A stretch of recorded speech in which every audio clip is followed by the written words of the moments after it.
футбола, българския футбол също време, за това, което ние се борим, да вървим в правилната посока, а това става само с един диалог, с едно партньорство, с държавата, разбира се, общините също влизат в това число, тъй като само заедно и обединени може да направим така, че клубовете, особено по-малките клубове, както разбира се и професионалните ни клубове, да вървиме смело напред, крачка по крачка, бавно, то ще е трудно, но точно това се опитваме ние вече 3 години да променим обстановката, футболната обстановка в страната. Да, мисля, че информацията и Димитър Върбатов бяха доста изчерпателни. Една много продуктивна среща,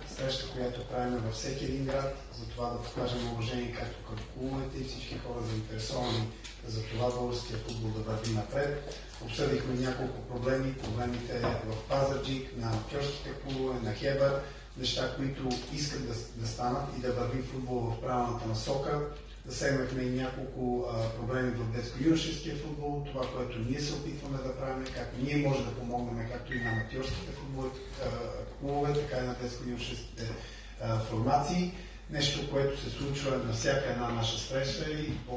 благодарим отново на още един кмет в страната, който ни прие и показва уважение.